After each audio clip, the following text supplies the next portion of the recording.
கம்யூனிச எதிர்ப்பு ஒப்பந்தம்.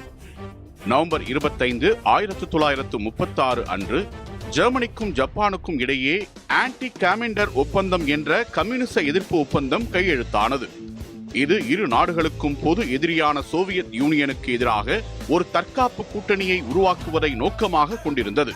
இந்த ஒப்பந்தம் ஜெர்மனியில் அடால்ஃப் ஹிட்லர் தலைமையிலான நாஜி ஆட்சியும் ஜப்பானில் இராணுவ அரசாங்கமும் அதிகாரத்தில் இருந்த ஒரு காலகட்டத்தில் கையெழுத்தானது. காமெண்டர் என்பது 1919ஆம் ஆண்டில் விளாடிமிர் லெனின் தலைமையிலான சோவியத் யூனியனால் நிறுவப்பட்டது. இதன் நோக்கம் உலகம் முழுவதும் கம்யூனிசத்தை பரப்புவதும் சோவியத் பாணியிலான புரட்சிகளை ஊக்குவிப்பதும் ஆகும். ஜெர்மனியும் ஜப்பானும் காமெண்டரின் நடவடிக்கைகளை தங்கள் நாடுகளின் ஸ்திரத்தன்மைக்கு நேரடி அச்சுறுத்தலாக கருதின. எனவே இரு நாடுகளுக்கும் பொதுவான புவிசார் அரசியல் எதிரியாக சோவியத் யூனியன் கருதப்பட்டது. ஹிட்லர் தனது நாஜி கொள்கைகளுக்கு மிகப்பெரிய கருத்தியல் எதிரியாக கம்யூனிசத்தை கருதினார். அத்துடன் ஜெர்மனியின் கிழக்கு பகுதி ஆக்கிரமிப்புக்கு சோவியத் யூனியன் பெரும் தடையாக இருந்தது. ஜப்பான் அப்போது மஞ்சூரியாவை கைப்பற்றி சீனாவுக்குள் ஆழமாக ஊடுருவிக் கொண்டிருந்தது.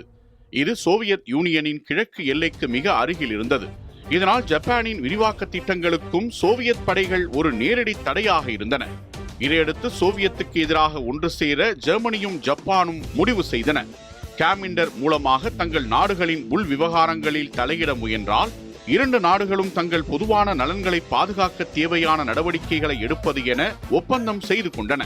கம்யூனிஸ்ட் நடவடிக்கைகளுக்கு எதிராக போராடுவதற்கான தகவல்களை பரிமாறிக்கொள்வதும் பிரச்சார நடவடிக்கைகளை இணைந்து மேற்கொள்வதும் இந்த ஒப்பந்தத்தின் முக்கிய அம்சங்களாக இருந்தன.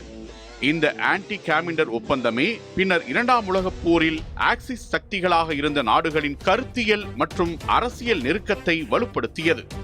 1937ஆம் ஆண்டில் இத்தாலியும் இந்த ஒப்பந்தத்தில் கையெழுத்திட்டது. இது அதிகாரப்பூர்வமாக பெர்லின், ரோம், டோக்கியோ முக்கோணத்தின் முதல் வடிவத்தை அமைத்தது.